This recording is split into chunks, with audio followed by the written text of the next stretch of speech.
Hey guys, welcome back to the channel. It's Avangel, and here's a little short one for you today. This is BT, or Big Tire Studios, Piper Cub. This is £8 in the marketplace, or about $10 or so, I don't know the equivalent. But it's a J3 Cub, which is Piper's most produced model. Yeah, 20,000 were built in the US. It was originally built in 1938, between then and 47, and they built a lot of them, including glider versions. Yes, 253 of those, and 150 were built in Canada. Now, the Cub is not a big or powerful aircraft. It's a two-seater, metal frame with canvas covering, because we look at the wonderful look at a hangar. Now, it cruises, its maximum speed is about 76 knots, cruises at 65, range of about just under 200 nautical miles. It's not big, it's not clever, but it's a Cub, and we love them. Now, Big Tire's the same person that brought us the Kit Fox we don't talk about, that was the first payware in the sim. And it's also the producer of the C90 you can buy in the marketplace that came out with no real notice. Now, I wasn't going to look at this, but I thought, you know what? Is that mud or is that balding on the tyre? I'm assuming that's meant to be mud. Externally, doesn't look terrible. Prop looks alright. The engine looks alright. I'm going to say, it's going to be hard to screw up a Cub. That's not as crisp as I'd hope it to be.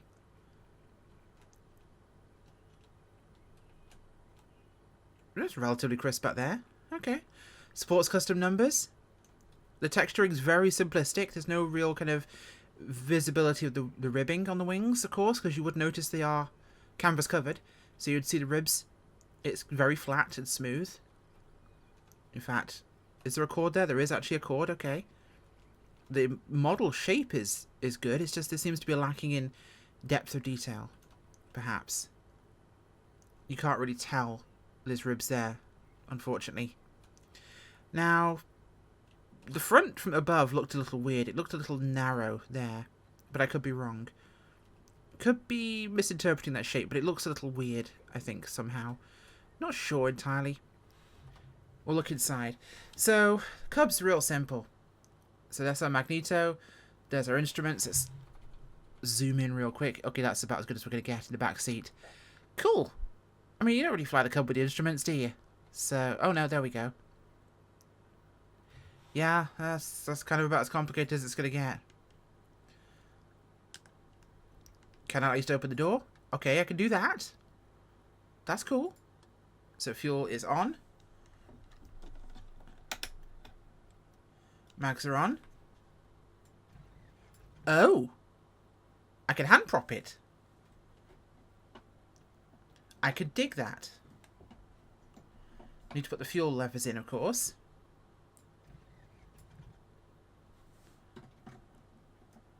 Have some throttle in there. So we can do it again.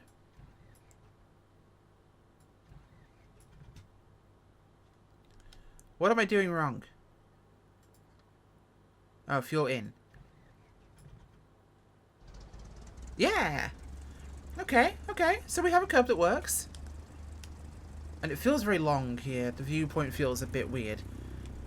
We'll zoom in a little bit. Let's turn my head on here. We're at Fall City, which is an Orbex airport. I felt it's a nice small little place suitable for a Cub. We'll close this for now. We'll come back to the door later. Okay, it gets quieter when I close it. That's a plus. Now, I've got to say, after the previous releases, I'm not 100% sold on this as an option. It's very clean. The 3D model on the outside is lacking a little bit of depth to the detail. In terms of this being canvas covered, it looks like it's made out of plastic. But it can't be that hard to screw up a Cub, can it? Can't be that easy to. Does this slide down? I think it's meant to in the real one. I don't think it does. Unfortunate. Could be wrong on that front. Let's give it a whack. Like I said, screwing up a Cub should be pretty difficult. The interior is not terrible. The seat depth and detail looks very nice. It's very brand new leather though. I doubt you'll be able to find an aircraft this old that's this shiny and clean unless it's been perfectly restored. Okay, so it climbs out like a Cub does. It's a bit on the I know it's an underpowered aircraft, but it's also a very light aircraft. I'm going to compare my knowledge of cubs to the the A2A Cub, the AccuSim Cub, which is the gold standard of cubs so far. Visually, no comparison. Now, flight performance, meh, it's not feeling bad so far. That's going to be my honest assessment here. It's not terrible. It's very cubby. Not a ton you can say about them, to be honest. It does get louder when we open the door, and I like an open door. That's an important feature to me. Let's pull that power back a little bit. We'll circle around here. Again, it's a very slow aircraft, so you're expecting this sort of thing. In terms of features, you've got a Cub. That's a Cub. It comes with a Cub, and includes several Cubs. Well, one Cub, technically, the yellow one. You can obviously add liveries, but it has one Cub. Let's go in for a landing, shall we? So watch out for the power lines down below. Airport's over there. I'm not even going to bother with a full circuit. We're just going to come and land back in the direction we took off in.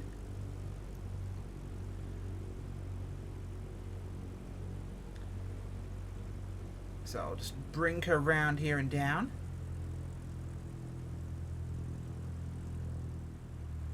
Power out. Let her sink down here.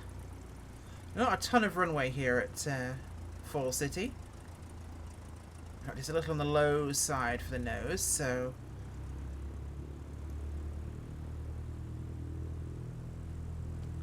Swing the nose to the side a little bit here so I can see where I'm going. Watch out for the trees.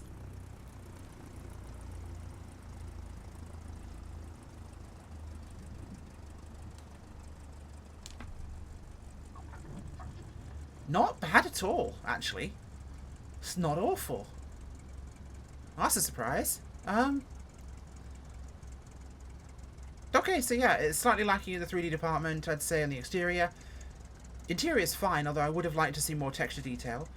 Everything does look a bit too new for a Cub. It's a little too shiny.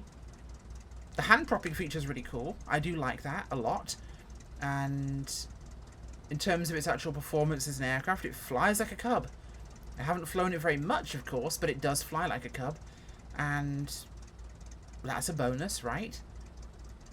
When it comes to... I think the appearance is okay. It's not bad. And for the price you're paying, which is very low, it's... That ain't bad at all, honestly. It's not an amazing rendition, but it's also not a terrible one either. It flies well, and the Cub is a simple aircraft. I'd like to see a couple more liveries, but that isn't the end of the world, I guess. Try not to ground loop the thing while I turn her around. Cut the fuel. Oh, hello. I cut the fuel, the door slammed shut. That's an interesting glitch. There. But, turn my head off here. I'd like to have seen the passenger in the first person view. So in the cockpit, that would have been nice. See the passenger sitting there. That would have been cool. I'd have liked that. Pity it doesn't. Would have liked more weathering, and would have liked a bit more detail on the wings, for example, and just the surface to look a bit more canvas than flat fiberglass. It looks like someone recreated a Cub in fiberglass or in carbon fiber. It's not bad. Again, for the price, it's really cheap. It works, and it's not a terrible aircraft. Colour me surprised. I was actually expecting it to suck a lot more. That's weird. Never mind, found a fault. In terms of what this developer's released, this is actually probably his best. It's not bad. It's not great. It's 3.6 Rotgun. Not great, not terrible. Little bit of dirt, little bit of weathering. Would have liked to have seen it more in other places too. Clearly, the developer's improving with time and their skills coming up. There's things I would like to see different. There's things I would like to see better. But they're on the right track. Not bad, but not great. It'll do, that's for sure. It will fill my Piper Cub niche. The windshield and the front cowling feel wrong, though. That's my one thing. I might be misinterpreting this, but it just looks a little off. Maybe I'm so used to the Super Cub nose profile. Either way, make your own opinions. It's £8 on the marketplace, or about $10. Not terrible. Worth a crack. Flies okay. Looks decent enough. Not perfect, but it's not a waste of your money. I don't regret buying this. Thanks for watching, guys. Bye.